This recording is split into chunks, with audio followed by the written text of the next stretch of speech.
আসসালামু আলাইকুম। আজকে আমরা এসএসসি পরীক্ষার ৩য় অধ্যায়, আমাদের পাঠ্য বইয়ের ৩য় অধ্যায়টা সম্পর্কে আলোচনা করব। ২য় অধ্যায়টা আমি পড়ি নাই, কারণ ২য় অধ্যায়টা অনেক বড় আর অনেক কঠিন। আর সবগুলো অধ্যায় শেষ করে তারপরে ২য় অধ্যায়টা পড়া শুরু করব। তাহলে ৩য় অধ্যায়টা আমাদের কাছে অনেক সহজ মনে হবে। তো আজকে আমরা শুরু করব ৩য় অধ্যায়।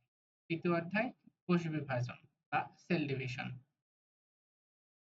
প্রথমে এখানে কিছু নাই, তবু এখানে একটা লাইন দেখো, প্রত্যেকটা জীব বা প্রত্যেকটা প্রাণীর সর্বপ্রথম শুরু হয় একটি মাত্র কোষ থেকে।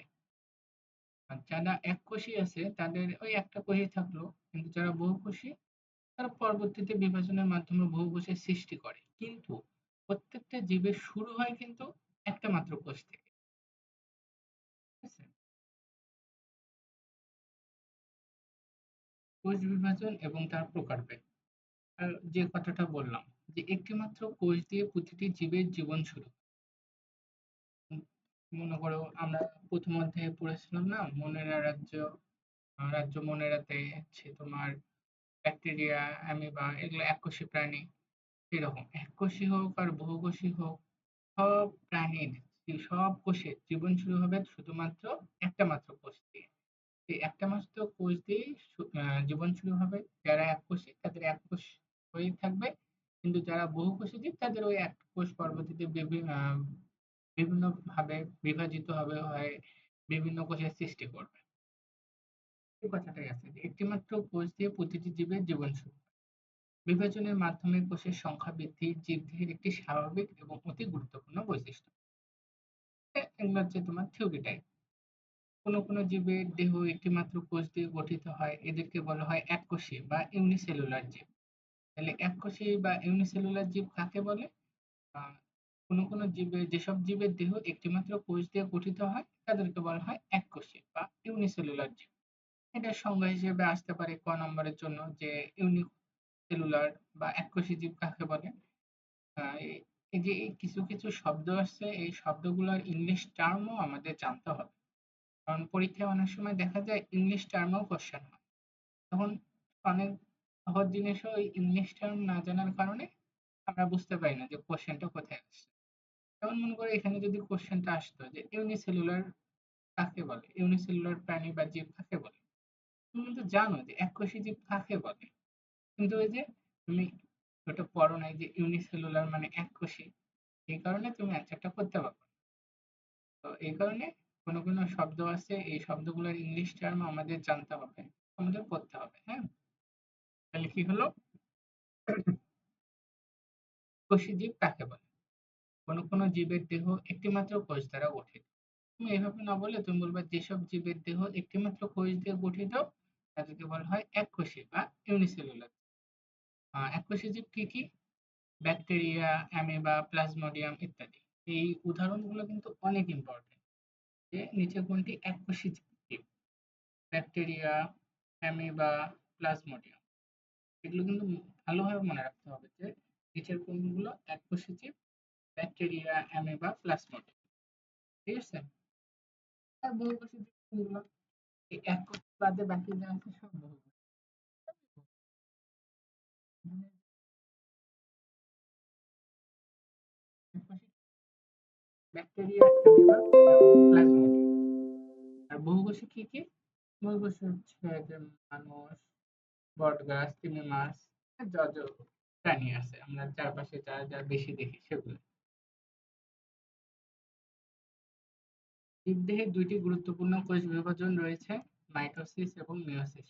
কোষ বিভাজন হচ্ছে তিন প্রকার: অ্যামাইটোসিস, মাইটোসিস এবং মিয়োসিস। তোমাদের বইয়ে অ্যামাইটোসিসটা নাই, তোমাদের বই আছে মাইটোসিস। তো মাইটোসিস এবং মিয়োসিস আমরা এই দুটো সম্পর্কে জানবো। কোষ বিভাজন মূলত তিনটা: অ্যামাইটোসিস, মাইটোসিস, মিয়োসিস। বিশেষ করে যেমন এই যে এককোষী জীবগুলো আছে না, যেগুলো আমরা উপরে পড়লাম, ব্যাকটেরিয়া, অ্যামিবা এবং প্লাজমোডিয়াম, এই এককোষী জীবগুলোর কোষ বিভাজন সাধারণত অ্যামাইটোসিস প্রক্রিয়ায় হয়। বুঝা গেছে? আর মাইটোসিস এবং মিয়োসিস এগুলো আমরা জানবো। এখন হচ্ছে মাইটোসিস। ইংলিশ বানানটাও দেখো, কারণ মাইটোসিস তো পরীক্ষায় আসবে। তো পরীক্ষায় তুমি বাংলার সাথে সাথে যখন ইংলিশটা লিখবা দুই একটা শব্দের পাশে, তখন টিচাররা একটু বেশি খুশি হয়। বুঝছো? তো তখন মাইটোসিস, এখান থেকে কোশ্চেন হয় মাইটোসিস কোষ বিভাজন কাকে বলে। তারপর মাইটোসিস কোষ বিভাজনকে সমীকরণিক বা ইকুয়েশনাল ডিভিশন কেন বলা হয়, এই জন্য এটা জানতে হবে যে খ নম্বরের জন্য আসে, ক নম্বরের জন্য আসে।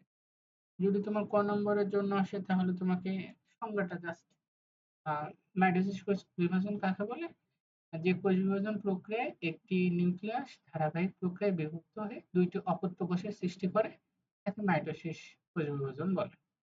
এটা কেমন, বিষয়টা হচ্ছে মনে করো এটা একটা তোমার একটা মাতৃকোষ নিউক্লিয়াস, এখান থেকে কোষ বিভাজন প্রক্রিয়ায় এটা বিভক্ত হয়ে দুইটা অপত্য কোষের সৃষ্টি হয়।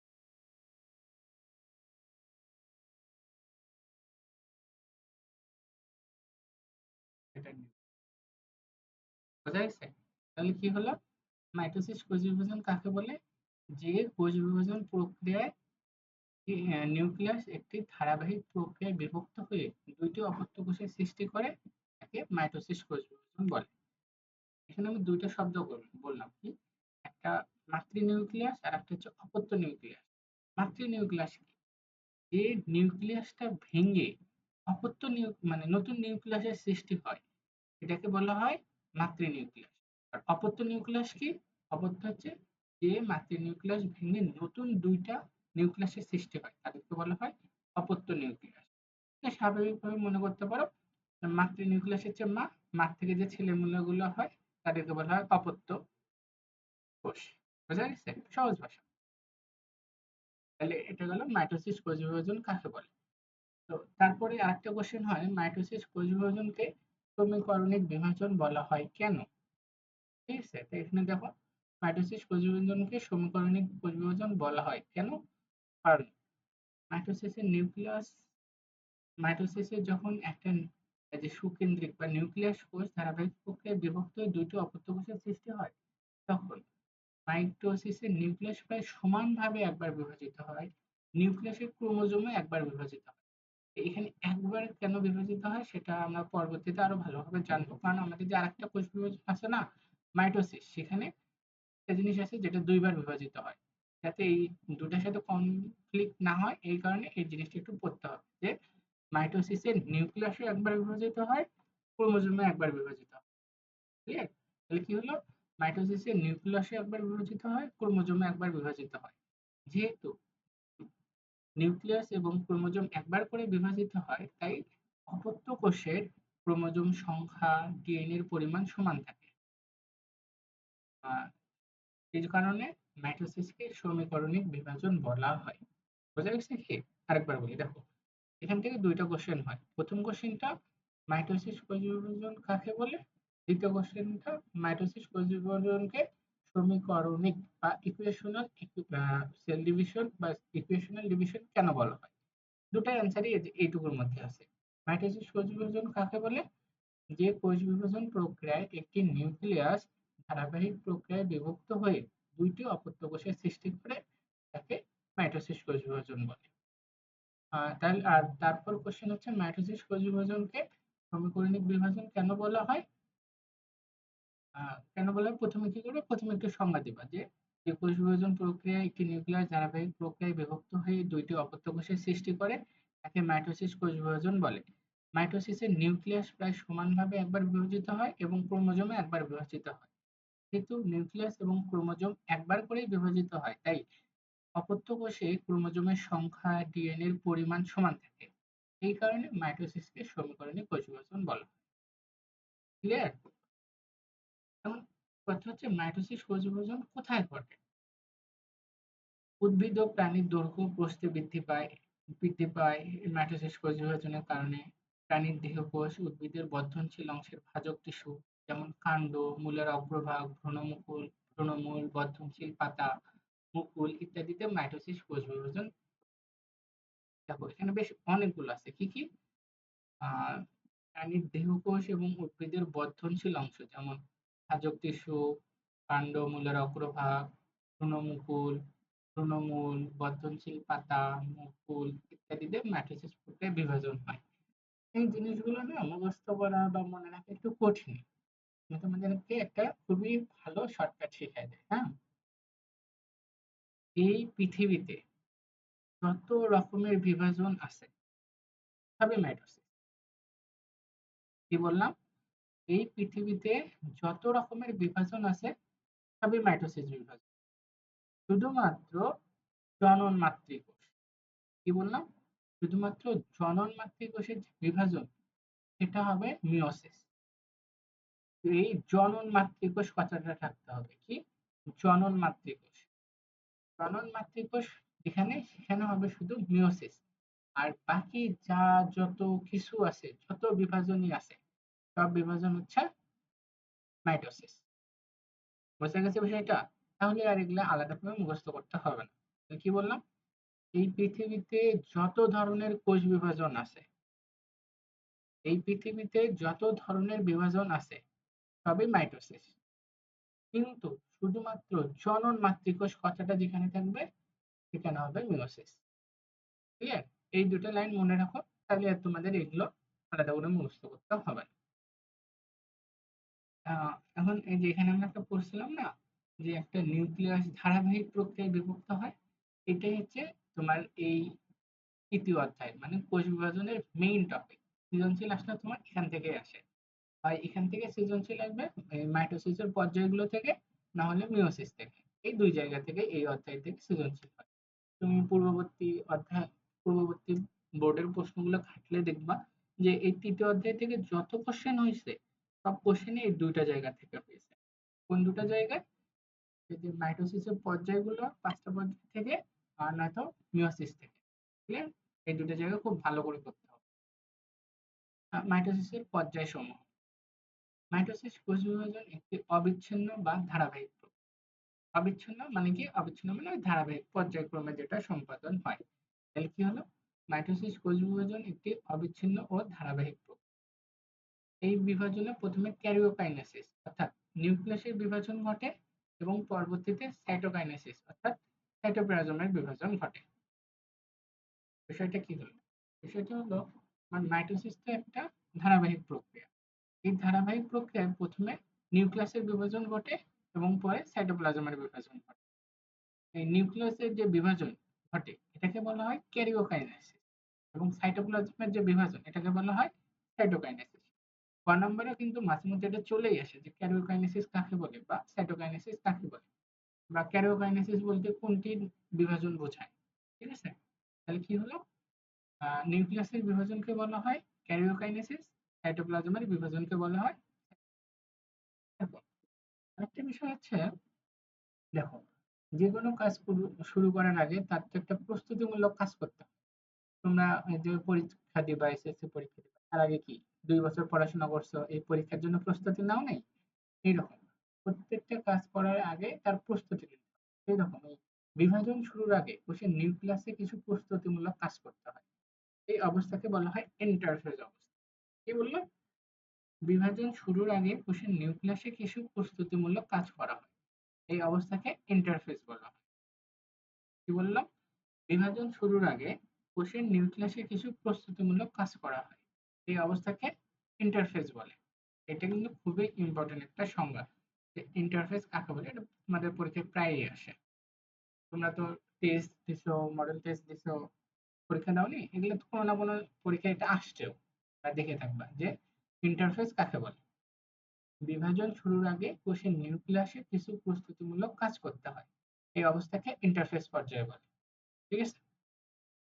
মাইটোসিসের নিউক্লিয়াসের বিভাজন পর্যায়কে মোট 5টি ভাগে ভাগ করা হয়।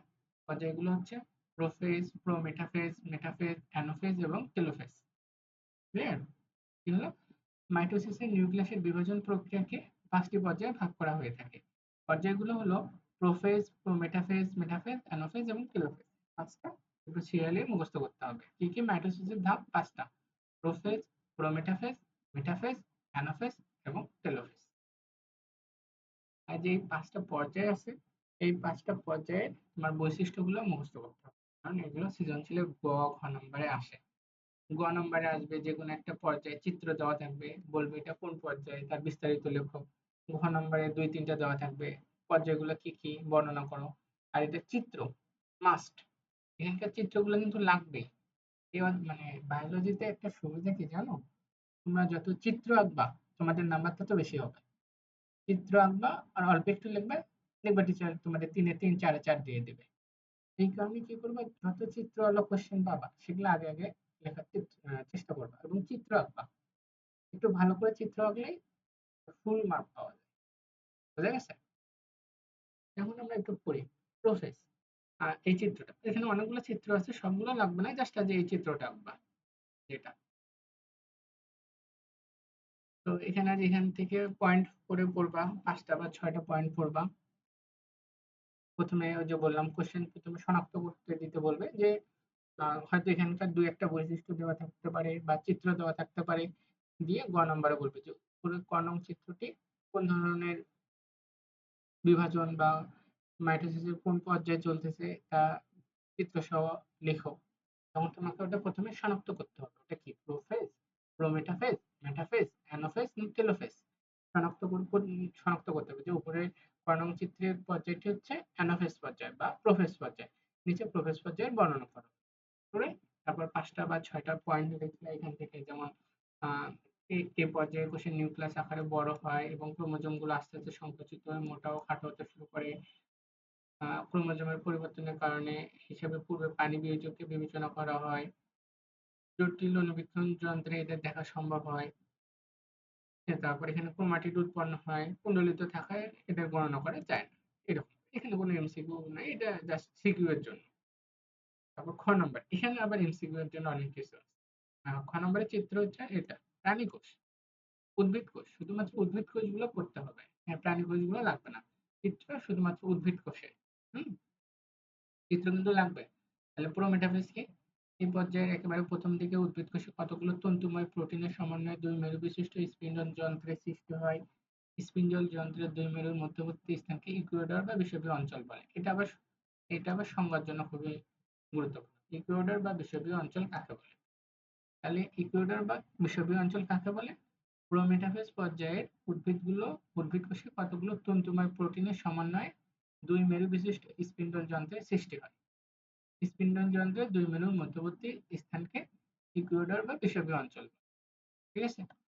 কোষ কঙ্কালের মাইক্রোটিউবিউলস দিয়ে তৈরি স্পিন্ডল যন্ত্রের তন্তুগুলো এক মেরু থেকে অপর মেরু পর্যন্ত বিস্তৃত থাকে, এদের স্পিন্ডল তন্তু বলে।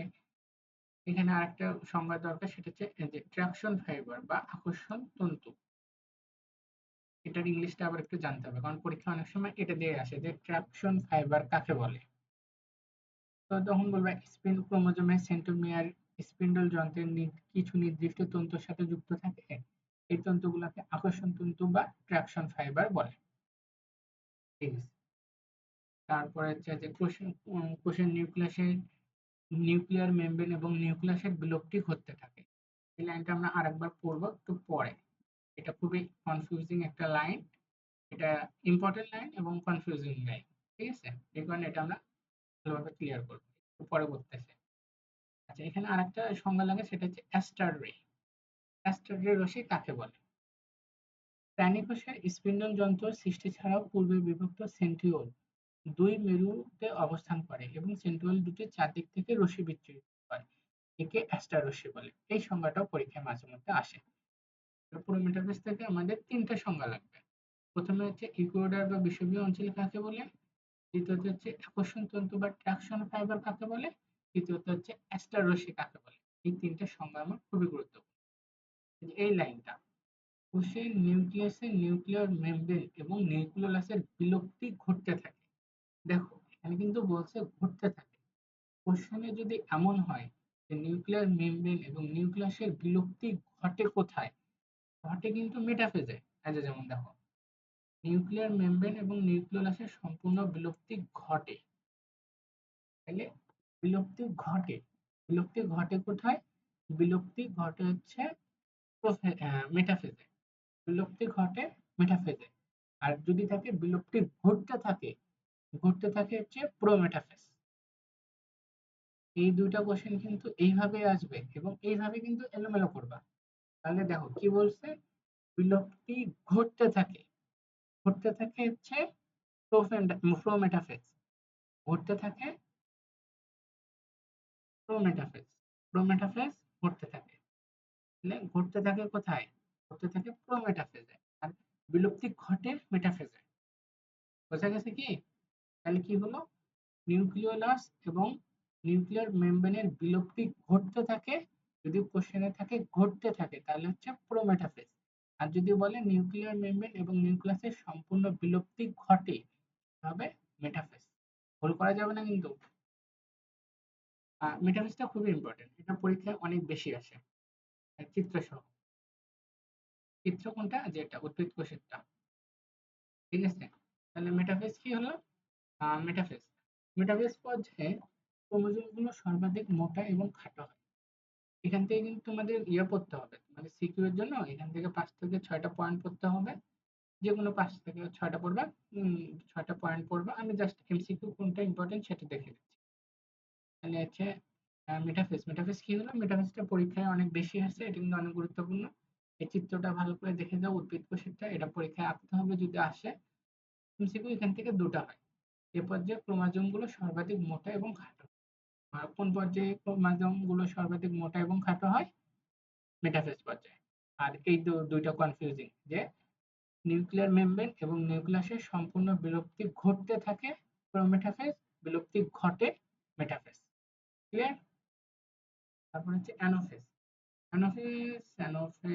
অ্যানোফেজটা অনেক ইম্পর্টেন্ট, এটাও পরীক্ষায় আসে, পরীক্ষায় সাধারণত এই দুটাই আসে, মেটাফেজ এবং অ্যানোফেজ, এই দুটো অনেক বেশি পরিমাণে।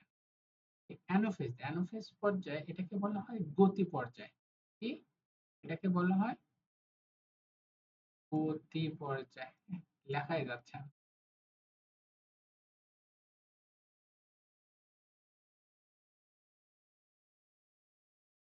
গতি, অ্যানাফেজ পর্যায়টিকে গতি পর্যায়ও বলা হয়। এখানে যে এখান থেকে ওই যে বললাম যে পুরোটা, যে চিত্রটা লাগবে, 5 থেকে 6টা পয়েন্ট লাগবে, তুমি এখান থেকে বই থেকে পড়ে নেবা। আর এমসিকিউ এর জন্য যে এই জায়গাটা খুবই খুবই খুবই ইম্পর্টেন্ট। তোমরা এতদিনে পরীক্ষা দিছো, টেস্ট গুলো সলভ করছো, কোথাও না কোথাও এই কোশ্চেন গুলো পাইছোই, আমি গ্যারান্টি যে এই কোশ্চেন গুলো তোমরা পাইছোই, এবং এইটা খুবই, এই জায়গাটা খুবই ইম্পর্টেন্ট। প্রত্যেক ক্রোমোজোমের মেরু অভিমুখী চলনে সেন্ট্রোমিয়ার অগ্রগামী এবং বাহুদ্বয় অনুগামী। অগ্রগামী কোনটা, অনুগামী কোনটা? সেন্ট্রোমিয়ার অগ্রগামী এবং বাহুদ্বয় অনুগামী। অপত্য ক্রোমোজোমের মেরু অভিমুখী চলনে সেন্ট্রোমিয়ার অগ্রগামী এবং বাহুদ্বয় অনুগামী। কি হলো? অপত্য ক্রোমোজোমের মেরু অভিমুখী চলনে সেন্ট্রোমিয়ার অগ্রগামী এবং বাহুদ্বয় অনুগামী হয়। আরেকবার, অপত্য ক্রোমোজোমের মেরু অভিমুখী চলনে সেন্ট্রোমিয়ার অগ্রগামী এবং বাহুদ্বয় অনুগামী হয়। সেন্ট্রোমিয়ার অবস্থান অনুযায়ী ক্রোমোজোমগুলোকে ভি, এল, জে, আই এর মতো আকার ধারণ করে। দেখো এখানে এটা কিন্তু তোমাদের খুব ভালো করে পড়তে হবে এবং মুখস্থ রাখতে হবে, মনে রাখতে হবে। যখন একটা অপত্য ক্রোমোজোম মেরু অভিমুখী চলে তখন সেন্ট্রোমিয়ার হয় অগ্রগামী এবং বাহুদ্বয় হয় অনুগামী। সেন্ট্রোমিয়ারের অবস্থান অনুযায়ী ক্রোমোজোমগুলোকে ভি, এল, জে, আই এর মতো আকার ধারণ করে। একটু সিরিয়ালে পড়ো, তাহলে দেখবো পড়াটা সহজ হবে। কি কি? V, L, J, I, V, L, J, I. সেন্ট্রোমিয়ারের অবস্থান অনুযায়ী ক্রোমোজোমগুলোকে ভি, এল, জে, আই এর মতো আকার ধারণ করে। তাহলে যখন এগুলো ভি, এল, জে, আই এর মতো আকার ধারণ করে তখন প্রত্যেকটার আবার স্পেসিফিক নাম আছে। কি কি? মেটাসেন্ট্রিক, সাবমেটাসেন্ট্রিক, অ্যাক্রোসেন্ট্রিক এবং টেলোসেন্ট্রিক। কি কি? ভি, এল, জে, আই, দেখো সিরিয়ালে মনে রাখলাম, ভি, এল, জে, আই। আর কি কি এটার নাম কি কি হয়? Metacentric, submetacentric, acrocentric, telocentric. বোঝা গেছে? তাহলে কি হলো, এখন পরীক্ষায় আসলো যে সেন্ট্রোমিয়ারের অবস্থান যদি জে এর মতো হয় তাহলে তাকে নাম কি? ভি, এল, জে মানে 3 নাম্বারটা, তাহলে আমার কি হবে? মেটাসেন্ট্রিক, সাবমেটাসেন্ট্রিক, অ্যাক্রোসেন্ট্রিক, তার মানে জে হলে অ্যাক্রোসেন্ট্রিক। বুঝা গেছে? উপরের চারটা আমি সিরিয়ালি মুখস্থ করবো, তাহলে আমার নিচের চারটাও সিরিয়ালি পড়বো, তাহলে আমার আবার এক্সট্রা ভাবে মনে রাখতে হচ্ছে না যে এটা নিচে এটা কোনটা কোনটা কোনটা এলোমেলো হবে না। দেখো কি হলো, সেন্ট্রোমিয়ারের অবস্থান অনুযায়ী ক্রোমোজোমগুলোকে ভি, এল, জে, আই, মানে প্রথমে ভি, তারপরে ভি, এল, তারপরে জে, তারপরে হচ্ছে আই, ঠিক আছে? মেটাসেন্ট্রিক মানে ভি, সাবমেটাসেন্ট্রিক মানে এল। এর মধ্যে দেখালে সেটা হবে অ্যাক্রোসেন্ট্রিক এবং আই এর মধ্যে দেখালে হবে টেলোসেন্ট্রিক। খুবই সহজ, সহজভাবে নেবা, সহজভাবে পড়বা। ক্লিয়ার? তাহলে কি হলো? সেন্ট্রোমিয়ারের অবস্থান অনুযায়ী ক্রোমোজোম গুলোকে ভি, এল, জে, আই এর মতো দেখায়। যখন যখন ভি, এল, জে এর মতো দেখায় তখন এদের প্রত্যেকটার নাম কি কি? মেটাসেন্ট্রিক, সাবমেটাসেন্ট্রিক, অ্যাক্রোসেন্ট্রিক এবং টেলোসেন্ট্রিক। ক্লিয়ার?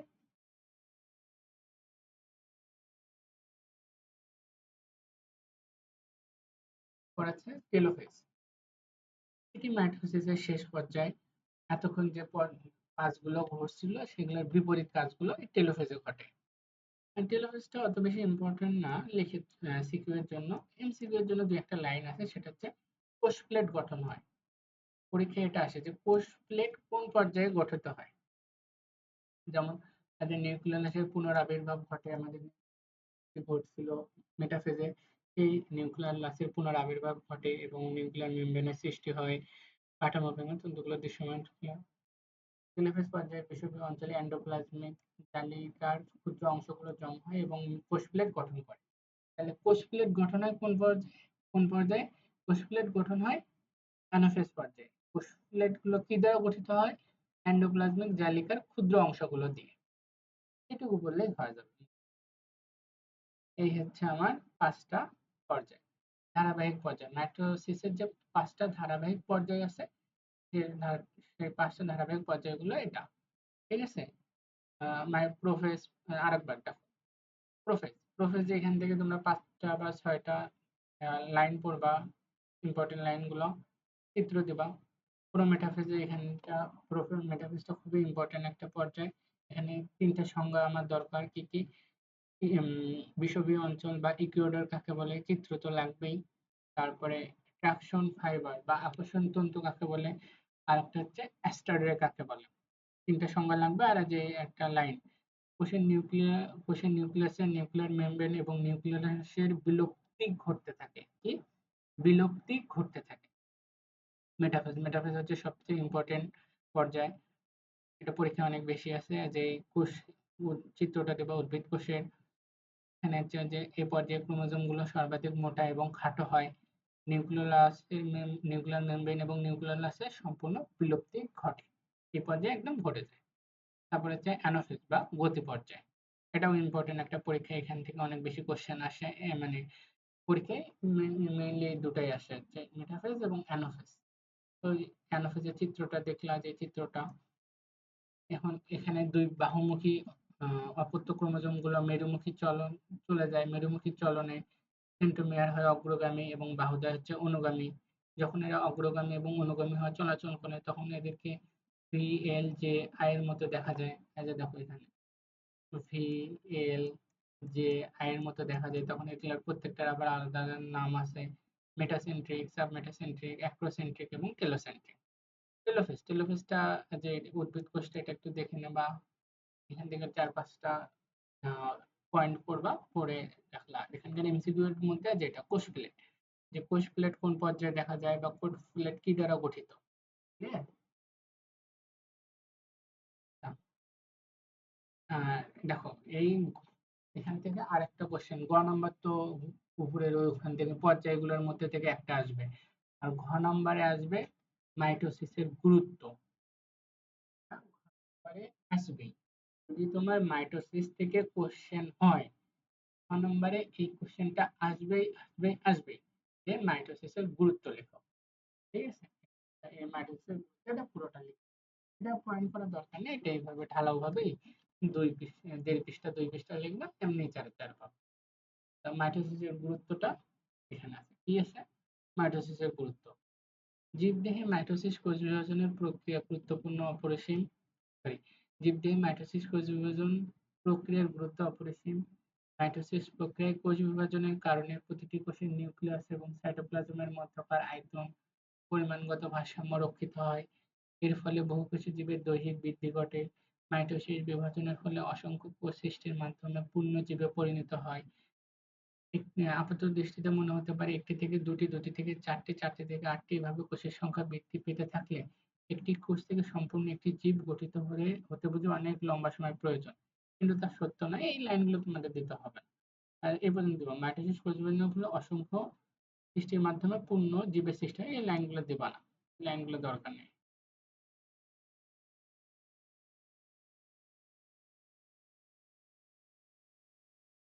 দরকার নেই কিন্তু আচ্ছা এটা দিবা। মানুষের শরীরে প্রায় ৩০০ ট্রিলিয়ন কোষ থাকে। একজন মানে পূর্ণাঙ্গ বা একজন সবল মানুষের কতগুলো কোষ থাকে? প্রায় ৩০০ ট্রিলিয়ন কোষ। আচ্ছা এইখানে দিবা। এখান থেকে জীবকোষের মাইটোসিস থেকে পূর্ব জীবে পরিণত হয়, তারপরে এখানে আসবা। বৃদ্ধির জন্য দরকারি পুষ্টি সরবরাহ অক্ষুণ্ণ থাকে, সবগুলো কোষের বিভাজন কম হয় এবং প্রতিবার বিভাজনের যদি ১ দিন করে সময় লাগে তাহলে ধরে নিতে হবে এত দিনের মধ্যে মানবদেহ প্রয়োজনীয় সব সংখ্যক কোষ তৈরি হয়ে যাবে। এগুলোও লাগবে না। এখানে লাগবে না। এটুক থাকে এতখানি এটুকু লাগবে না, তুমি এটুকু দিবা না। এইখানে আসবে, এখান থেকে এইখানে আসবে। মাইটোসিস প্রক্রিয়ায় তৈরি অপত্য কোষের ক্রোমোজোম সংখ্যা ও গুণাগুণ একই রকম থাকায় জীবের দেহের বৃদ্ধি সুশৃঙ্খলভাবে হতে পারে। মাইটোসিসের ফলে অঙ্গজ বৃদ্ধি সাধিত হয়। জনন কোষের সংখ্যা বৃদ্ধিতে মাইটোসিস গুরুত্বপূর্ণ ভূমিকা পালন করে। ক্ষত স্থানে নতুন কোষ সৃষ্টির মাধ্যমে জীবদেহের ক্ষতস্থান পূরণ করতে মাইটোসিস অপরিহার্য। কিছু কিছু জীবকোষ আছে যাদের আয়ুষ্কাল নির্দিষ্ট। এসব কোষ বিনষ্ট হলে মাইটোসিসের মাধ্যমে এদের পূরণ ঘটে। যেখানে একটা কথা বলছে না যে কিছু কিছু আহ, জীবকোষ আছে যাদের আয়ুষ্কাল নির্দিষ্ট। আমাদের শরীরে লোহিত রক্ত কণিকা, আমাদের তো রক্ত অধ্যায়টা নাই, তো তোমরা এটা জানো না। লোহিত রক্ত কণিকা এদের আয়ুষ্কাল নির্দিষ্ট, এরা ১২০ দিন বাঁচে। মানে সাধারণত ৪ মাসের মতো। এই কারণে মনে করো রক্ত দিলে শরীরে কোনো ক্ষতি হয় না। ৩ মাস পর পর তোমার রক্ত দেওয়া যায়। কারণ এই ৩ মাস পর পর রক্ত দিলে, এদের ৩ মাস পর পর তুমি রক্ত না দিলে ওই কোষগুলো এমনিই মারা যাবে। তো এই কারণেই ৩ মাস পর পর রক্ত দিলে কোনো সমস্যা নেই। ৩ মাস বা ৪ মাস পর পর রক্ত দাও। বোঝা যাচ্ছে? রক্ত দেওয়া শরীরের জন্য উপকারী হয়, অপকার হয় না। এসব কোষ বিনষ্ট হলে মাইটোসিসে এদের মাধ্যমে পূরণ হয়। মাইটোসিসের ফলে একই ধরনের কোষের উৎপত্তি হওয়ায় জীবকোষের গুণগত বৈশিষ্ট্য স্থিতিশীলতা বজায় থাকে। মাইটোসিসের গুরুত্ব যদি আসে তাহলে এটুকু হবে। এটা কিন্তু খুবই খুবই ইম্পর্টেন্ট একটা পড়া, যে মাইটোসিসের গুরুত্ব। কোশ্চেনটা কিন্তু খুবই ইম্পর্টেন্ট, যে মাইটোসিসের গুরুত্ব বর্ণনা করো। তখন তোমাকে এতখানি লিখতেই হবে। এখান থেকে ২, ৩, ৪ লাইন লিখলাম, কাটা দিই। এখান থেকে এই যে এতখানি লিখলে, তারপরে যে এখান থেকে এতখানি লিখলাম। এই মাঝখানে এইটুকু না লিখলেও চলবে। এখানে পড়ার বাইরের পড়া, যে এই যে মাইটোসিস তো আমাদের অনেক উপকার করে, কিন্তু এর একটা ক্ষতিকর দিকও আছে। কি? অনিয়ন্ত্রিত মাইটোসিসের ফলে টিউমার, ক্যান্সার সৃষ্টি হয়। কি হয়? অনিয়ন্ত্রিত মাইটোসিসের ফলে টিউমার বা ক্যান্সার হতে পারে। অনিয়ন্ত্রিত মাইটোসিসের ফলে প্রথমে টিউমার হয়, টিউমারটা পরবর্তীতে ক্যান্সারের সৃষ্টি হয়। বুঝছো? যেমন সবকিছুরই উপকারিতা থাকে, ঠিক সেরকম কিছু কিছু অপকারিতাও থাকে। তো মাইটোসিসের এতক্ষণ অনেক উপকারিতা আমরা বললাম। যদি এর আহ, অপকারিতা হচ্ছে, অনিয়ন্ত্রিত মাইটোসিস যখন হবে তখন কি হবে? টিউমার এবং ক্যান্সারের মতো রোগ সৃষ্টি হবে।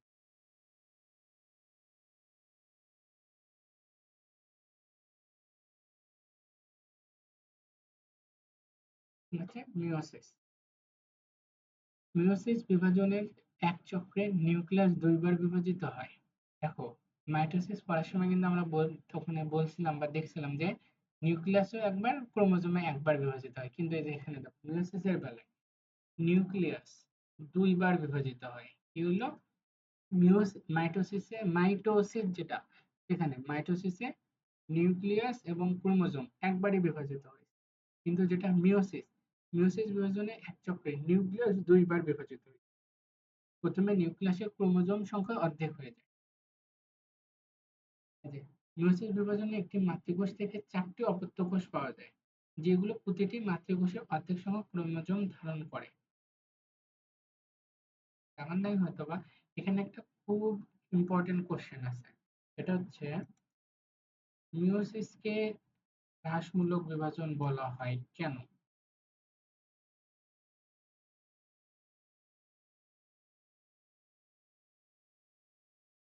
মিয়োসিসকে হ্রাসমূলক বিভাজন বলা হয়, এটা পরীক্ষায় প্রায়ই আসে। ওই যে বললাম তোমাদের যে এই অধ্যায়ে ২টা জায়গা থেকে কোশ্চেন হয়। প্রথম কোশ্চেনটা হয় হচ্ছে মাইটোসিস ওই যে 5টা ধাপ থেকে। আর দ্বিতীয়টা কোশ্চেন হয় হচ্ছে যে মিয়োসিস থেকে। এখান থেকে কোশ্চেন হয় মিয়োসিস থেকে। আর মিয়োসিস থেকে যদি কোশ্চেন হয় এই কোশ্চেনটা আসবেই। কি? মিয়োসিসকে হ্রাসমূলক কোষ বিভাজন বলা হয় কেন? খ নম্বরেও আসতে পারে বা গ নম্বরেও আসতে পারে। যে মিয়োসিসকে হ্রাসমূলক কোষ বিভাজন বলা হয় কেন? কি হলো? মিয়োসিস বিভাজনের এক চক্রে নিউক্লিয়াস দুবার বিভাজিত হয়। প্রথমে বারে নিউক্লিয়াসের ক্রোমোজোম সংখ্যা অর্ধেক কমে যায়। উম, এই বিভাজনে মাতৃকোষের যে দুটি নিউক্লিয়াস পাওয়া যায়, দ্বিতীয়বার প্রতিটি আবার দুটি কোষে পরিণত হয়। এবার অবশ্য ক্রোমোজোমের সংখ্যার পরিমাণ সমান থাকে। তাই সব মিলিয়ে মিয়োসিস বিভাজনে একটি মাতৃকোষ থেকে 4টি অপত্য কোষ পাওয়া যায়। তাহলে কি হলো? মাইটোসিসের সময় আমরা কি পাইছিলাম? মাইটোসিসের সময় আমরা একটা কোষ থেকে 2টা কোষ পাইছি। যে একটা মাতৃকোষ থেকে 2টা অপত্য কোষ পাইছি। একটা 2টা। কিন্তু মিয়োসিসের বেলায় এটা হয় না। মিয়োসিসের বেলায় কি হয়? মিয়োসিসের বেলায় আমরা একটা মাতৃকোষ থেকে, ওরা যেটা একটা মাতৃকোষ, একটা মাতৃকোষ থেকে 4টা অপত্য কোষ পাই। এখান থেকে আমরা 4টা কোষ পাই। 1টা, 2টা, 3টা, 4টা নিউক্লিয়াস আছে ভেতরে। এই হচ্ছে মিয়োসিস। মিয়োসিস কি?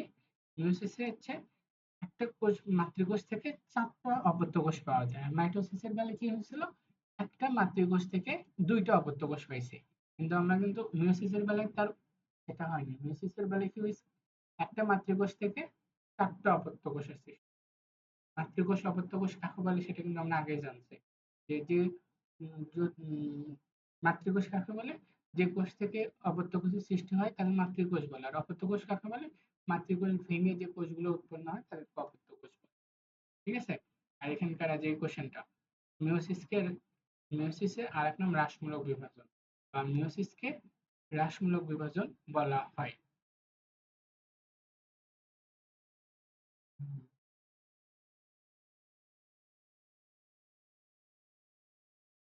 এখানে মিয়োসিসের গুরুত্ব সেটা আছে এতখানের মধ্যে। যে মিয়োসিস কেন হয়? মাইটোসিস কোষ বিভাজনে অপত্য ক্রোমোজোমগুলোর সংখ্যা মাতৃকোষের বৃদ্ধি ও মাইটোসিস অপরিহার্য। বৃদ্ধি এবং অযৌন জননের জন্য মাইটোসিস কোষ বিভাজন অপরিহার্য। কিন্তু যৌন জননের জন্য মিয়োসিসটা অনেক বেশি গুরুত্বপূর্ণ।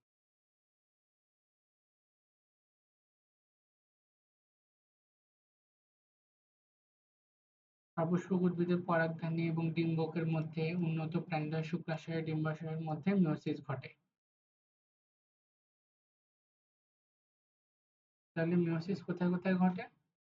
সপুষ্পক উদ্ভিদের পরাগধানী এবং ডিম্বকের মধ্যে উন্নত প্রাণীদের শুক্রাশয় এবং ডিম্বাশয়ের মধ্যে মিয়োসিস ঘটে। তাহলে এখন বলবো যে ভাইয়া আপনি না বললেন যে শুধুমাত্র জনন মাতৃকোষে মিয়োসিস ঘটে, বাকি সব মাইটোসিস। আসলে যে দেখো, শুক্রাশয় এটা একটা জনন মাতৃকোষ, ডিম্বাশয় এটাও একটা জনন মাতৃকোষ। জনন মাতৃকোষ মানে কি? যেগুলো যে মাতৃকোষগুলো জননে সাহায্য করে সেগুলোকে বলা হয় মাতৃকোষ। যেমন শুক্রাশয়, শুক্রাশয় এটা হচ্ছে তোমার জননে সাহায্য করে। ডিম্বাশয় এটাও জননে সাহায্য করে, এই কারণে এগুলোকে বলা হয় জনন মাতৃকোষ। তারপরে যে দেখো উদ্ভিদের পরাগধানী এবং ডিম্বক, ডিম্বক তো যেটা ফুল থেকে পাওয়া যায়, মানে এটা তো এটার মধ্যেই তো ইয়ে হয়, নিষিক্তকরণ হয়। পরাগধানী এটা হলো পুরুষের, এটা হচ্ছে মেয়ে, ডিম্বকটা। ঠিক আছে? এই যে এইগুলো হচ্ছে জনন মাতৃকোষ। এখানে জাস্ট 4টা জনন মাতৃকোষের স্পেসিফিক নাম আছে। তোমাদের পরীক্ষায় এগুলো এইভাবে আসবে না, এগুলো জনন মাতৃকোষ হিসেবেই আসবে।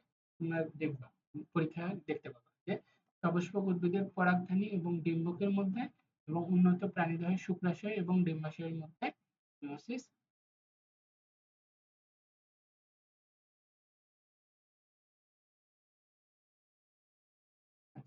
ক্রোমোজোম এবং জেনেটিক বস্তুর সমতা রক্ষা ছাড়াও জিনগত বৈচিত্র্যের জন্য মিয়োসিস অনেক গুরুত্বপূর্ণ।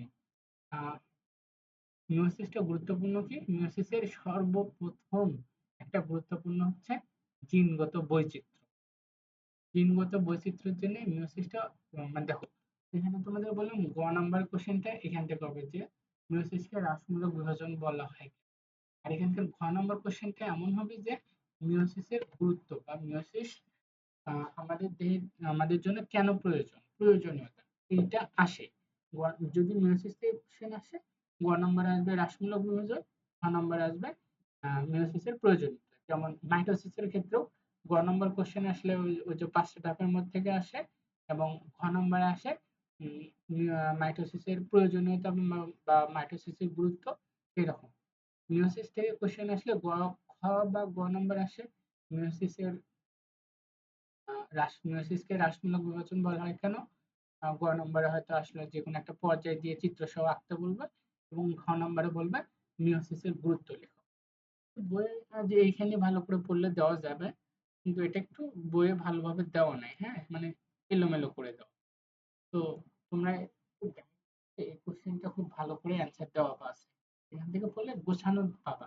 এখানেও দেওয়া আছে, এখানে মানে একটু এলোমেলো করে দেওয়া আছে। কোনটার আগে বাট গাইডে গোছানো দেওয়া আছে, সেটা একটু পড়ে নেবে যে মিয়োসিসের গুরুত্ব।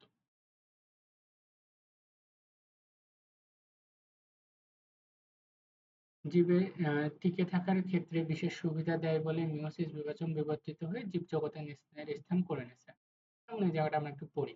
ক্রোমোজোম বা জেনেটিক বস্তুর সমতা রক্ষা ছাড়াও জিনগত বৈশিষ্ট্য বজায় রাখা মিয়োসিসের একই রকম গুরুত্বপূর্ণ একটি অবদান। যৌন জনন করে এমন সকল জীবে মিয়োসিসের মাধ্যমে জিনের পুনর্বিন্যাস হয়ে জিনগত বৈচিত্র্য সৃষ্টি হয়ে থাকে। কোনো প্রজাতি টিকে থাকা বা না থাকা মূলত নির্ভর করে তার সদস্য চিত্রের মধ্যে যে বৈচিত্র্য আছে তার উপর। পরিবেশ প্রতিনিয়ত পরিবর্তনশীল। যেসব প্রজাতি টিকে থাকে যাদের অন্তত কিছু সদস্যদের মধ্যে এই পরিবর্তিত পরিবেশের সাথে খাপ খাইয়ে নেওয়ার মতো বৈশিষ্ট্য রয়েছে। যদি কোনো প্রজাতির জীবের মধ্যে বৈচিত্র্য কম থাকে, তাহলে নতুন কোনো পরিবেশে খাপ খাওয়ানোর মতো বৈশিষ্ট্য কারোর মধ্যে থাকার সম্ভাবনাও হবে কম। ফলে হয়তো পুরো একটি প্রজাতি বিলুপ্ত হয়ে যাবে। আর যদি কোনো প্রজাতির জীবের মধ্যে বৈচিত্র্য বেশি থাকে, তাহলে নতুন কোনো পরিবেশে খাপ খাওয়ানোর মতো বৈশিষ্ট্য কারো না কারোর মধ্যে থাকার সম্ভাবনাও বেশি হবে। তখন যদি কোনো বড় বিপদও আসে, তবু তার অন্তত কিছু সদস্য বেঁচে যাবে। তাই মিয়োসিস কোনো জীবের জিনগত বৈচিত্র্য সৃষ্টি করে প্রজাতি টিকে থাকার সম্ভাবনা বাড়িয়ে দেয়। তো বললাম যে মিয়োসিসের গুরুত্ব, মিয়োসিসের প্রয়োজনীয়তা লেখো। যেমন তোমাকে লিখতে হবে এই বইয়ে এই জায়গায় ভালোভাবে দেওয়া নেই, তোমরা একটু গাইড থেকে ভালো করে পড়ে নাও। গাইডে খুব সুন্দর করে অ্যান্সারটা দেওয়া আছে, ঠিক আছে? যে এগুলা এগুলা এগুলো তোমাদের লাগবে না, দেখে আসে যে এগুলো আসে না পরীক্ষা, এগুলো অত পড়তে হবে। এমসিকিউ এর জন্য আমার যা যে গোলাপি কালার দিয়ে যেগুলো দাগানো আছে এমসিকিউ এর জন্য এগুলাই পড়ো। আর সিকিউ এর জন্য আমি যে দুই জায়গাটা বললাম, যে হচ্ছে ওই যে আহ, ৫টা ধাপ বা পর্যায় এবং এই মিয়োসিস, সিকিউ এই দুইটা জায়গা থেকে আসে। এই দুইটা জায়গা থেকে ভালোভাবে পড়লেই হয়ে যাবে। আর এমসিকিউ যে গোলাপি লাইনগুলো দাগানো আছে এগুলোই পড়ো, এগুলোই আসবে। যে সংজ্ঞাগুলো বললাম ছোট ছোট, এই সংজ্ঞাগুলো পড়বা। এগুলোর মধ্যে সবচেয়ে গুরুত্বপূর্ণ সংজ্ঞা আরেকবার একটু বলে দিই, জাস্ট এবার কিন্তু just বলবো সংজ্ঞাগুলো। এই সংজ্ঞাগুলো আসে পরীক্ষায় ক নাম্বারে দেখবা। যেমন এখান থেকে কোষ বিভাজন কাকে বলে বা এককোষী জীব কাকে বলে, বা এখান থেকে আসতে পারে মাইটোসিস কাকে বলে, আর সমীকরণিক বিভাজন কাকে বলে। আচ্ছা, এখান থেকে আসে এই যে এই জায়গা থেকে সাধারণত আসবে, দেখবা পরীক্ষায় যদি আমাদের এই অধ্যায় থেকে তো কোশ্চেন হবে, দেখবা ক নাম্বার এখান থেকেই আসবে যে ক্যারিওকাইনেসিস কাকে বলে বা সাইটোকাইনেসিস কাকে বলে। আর সবচেয়ে ইম্পর্টেন্ট ইন্টারফেস, ইন্টারফেসটা এটা মনে করো আসেই আছে যে ইন্টারফেস কাকে বলে। তারপরে যে প্রোমেটাফেজ, এখানে ৩টা সংজ্ঞা আছে। ইকুয়েডর বা বিষুবীয় অঞ্চল কাকে বলে, ট্রাকশন ফাইবার বা আকর্ষণতন্ত্র কাকে বলে, স্টেরিওসিস কাকে বলে, এটা আসে। আর এই যে এই চারটা এমসিকিউ কিন্তু খুবই গুরুত্বপূর্ণ। ELJI, যথাক্রমে মেটাসেন্ট্রিক, সাবমেটাসেন্ট্রিক, অ্যাপ্রোসেন্ট্রিক এবং টেলোসেন্ট্রিক। তারপরে হচ্ছে টেলোফেজে যে কোষ প্লেট কোথায় দেখা যায়? কোষ প্লেট দেখা যায় টেলোফেজ।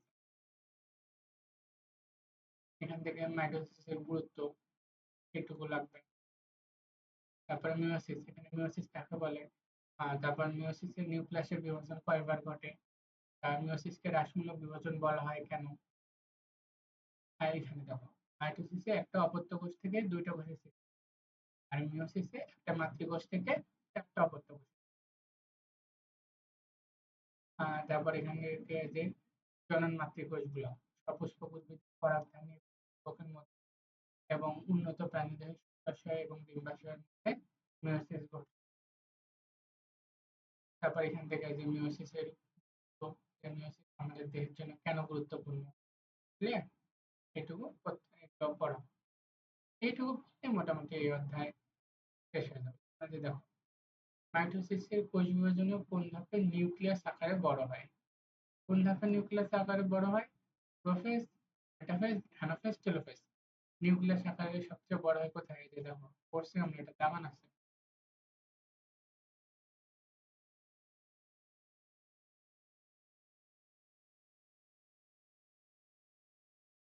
প্রথমটাই। এই পর্যায়ে কোষের নিউক্লিয়াস আকারে বড় হয়। দেখছো? প্রথমটাই আসছে। এই পর্যায়ে কোষের নিউক্লিয়াস আকারে বড় হয়। তাহলে এর অ্যান্সার কি হবে? এর অ্যান্সার হবে প্রোফেজ। এই অনুশীলনের কিছু কোশ্চেন আছে, দুই একটা করে কোশ্চেন। এই কোশ্চেন গুলো কিন্তু তোমরা প্র্যাকটিস করে যাবাই, বুঝছো? অনেক সময় এর আগে এই আগের পরীক্ষাগুলো দিছো, দেখছো তো? এই অনুশীলনের প্রশ্নগুলো কিন্তু মাঝে মধ্যে দেওয়া থাকে, ঠিক আছে? এই প্রশ্নগুলো কিন্তু পড়ে যাইতেই হবে, মাস্ট। আচ্ছা দেখো, মিয়োসিস কোষ বিভাজনে ক্রোমোজোমের সংখ্যার পরিবর্তন ঘটে, হ্যাপ্লয়েড সংখ্যক গ্যামেট সৃষ্টি হয়, জীবের দৈহিক বৃদ্ধি ঘটে। না, জীবের দৈহিক বৃদ্ধি ঘটে না, জীবের দৈহিক বৃদ্ধি হয় মাইটোসিসে। তার মানে মিয়োসিস কোষ বিভাজনে ক্রোমোজোম সংখ্যার পরিবর্তন ঘটে, হ্যাপ্লয়েড সংখ্যক গ্যামেট সৃষ্টি হয়, জীবের দৈহিক বৃদ্ধি ঘটে মাইটোসিসে। এটা মনে হয় দেখো এখানে আসতে, মাতৃকোষ, মাতৃকোষ থেকে দুইটা অপত্য কোষের সৃষ্টি, মাতৃকোষ চারটা অপত্য কোষের সৃষ্টি, তাই না? এই চিত্রের কোষ বিভাজন কি? এটা হচ্ছে মাইটোসিস, এটা হচ্ছে মিয়োসিস। মাতৃকোষ এবং নতুন সৃষ্ট কোষ সমগুণ সম্পূর্ণ, সমগুণ সম্পন্ন। এই যে এর নাম্বারটা কি? এর নাম্বারটা মাইটোসিস। এই সমগুণ সম্পন্ন থাকাই তো, থাকার জন্যই তো মাইটোসিসকে কি বলা হয়েছে? মাইটোসিসের মাতৃকোষে নতুন, মাতৃকোষ ও নতুন সৃষ্ট কোষে ডিএনএ কোষের সংখ্যা সমান থাকে, এই কারণে মাইটোসিস আমার সমীকরণিক বা ইকুয়েশনাল ডিভিশনও বলা হয়েছে। নতুন কোষের ক্রোমোজোম সংখ্যা মাতৃকোষের অর্ধেক হয়ে যায়। নতুন কোষের ক্রোমোজোম সংখ্যা না, এটা না, ক্রোমোজোম মাত্র একবার বিভাজিত হয়, এক আর তিন। নতুন কোষের ক্রোমোজোম সংখ্যা মাতৃকোষের অর্ধেক হয়, সেটা হচ্ছে মিয়োসিসের ক্ষেত্রে। তাহলে এক আর তিন, ক্লিয়ার? বিচিত্রের বিভাজন এ চিত্রের বিভাজন থেকে ব্যতিক্রম, কারণ বিতে নিউক্লিয়াসের বিভাজন একবার হলেও এতে দুইবার ঘটে। এই কোনটা? এটা মাইটোসিস, মাইটোসিস না, এটা হবে না। কারণ আমরা জানি মিয়োসিসের নিউক্লিয়াসের বিভাজন দুইবার ঘটে। মিয়োসিস কোনটা? বি। বিতে, বিতে জীবের গুণগত স্থিতিশীলতা বজায় থাকলেও এতে বৈচিত্র্য হয় না, বৈচিত্র্য সৃষ্টি হয় হচ্ছে বিতে, মানে মিয়োসিস। বি দেহকোষে সংগঠিত হলেও এ জনন মাতৃকোষে সংগঠিত। দেখছো? বি, বি মানে কি? সরি, বি হচ্ছে আমার মিয়োসিস, মিয়োসিস দেহকোষে ঘটে। মাইটোসিস যেটা আছে, মিয়োসিস যেটা আছে সেটা মাতৃকোষে ঘটে। জনন মাতৃকোষে কোনটা ঘটে? মিয়োসিস। মিয়োসিস কোনটা হবে? দেখো, বি দেহকোষে সংগঠিত। বি মানে কি? বি হচ্ছে মিয়োসিস। না, মিয়োসিস দেহকোষে সংগঠিত হয় না, মিয়োসিস সংগঠিত হয় জনন মাতৃকোষ, মানে বি জনন মাতৃকোষে ঘটে, আর এ এটা দেহকোষে সংগঠিত হয়। দেখছো কিভাবে এলোমেলো করে দিছে? বি দেহকোষে সংগঠিত হলেও এ জনন মাতৃকোষ, এটা। বিতে শ্রেষ্ঠ অপত্য কোষের ক্রোমোজোম সংখ্যা এ এর অর্ধেক। বিতে শ্রেষ্ঠ অপত্য কোষের ক্রোমোজোম সংখ্যা, বিতে শ্রেষ্ঠ অপত্য কোষের ক্রোমোজোম সংখ্যা, এই অপত্য কোষের ক্রোমোজোম সংখ্যা যেটা হবে এটা এ এর অর্ধেক। এ মানে এটা, ক্রোমোজোম সংখ্যা মাতৃকোষে না। কোশ্চেনটা কিভাবে বলছে? মাতৃকোষের ক্রোমোজোম সংখ্যা অপত্য কোষের ক্রোমোজোম সংখ্যার অর্ধেক হয়ে যায়, কারণ এটাকে হ্রাসমূলক বিভাজন বলে। দেখছো কোশ্চেনটা কিভাবে ঘুরাই দিছে? শ্রেষ্ঠ ক্রোমোজোম সংখ্যা এ এর সংখ্যার অর্ধেক, সংখ্যার অর্ধেক। এই যে অর্ধেক সৃষ্টি হওয়ার জন্যই তো বিটা বা মিয়োসিসকে হ্রাসমূলক বিভাজন বলা হয়েছে, ক্লিয়ার? তো এরকম প্রত্যেকটা অধ্যায় শেষে দেখবে এরকম এমসিকিউ আছে, এমসিকিউ গুলো সলভ করে দেবো, কারণ পরীক্ষায় অনেক সময় দেখা যাচ্ছে হুবহু কোশ্চেন দিচ্ছে। তোমাদের আগের কোশ্চেন পরীক্ষাগুলো তো এরকম দেখছি যে হুবহু অনুশীলনের কোশ্চেন দিছে। তো ভালো থাকো, ভালোভাবে পড়াশোনা করো, দেখানো বইগুলো পড়ো, বেশি সময় নষ্ট করো না, তাড়াতাড়ি পড়া শেষ করে ভালোভাবে পরীক্ষা দিও। আসসালামু আলাইকুম।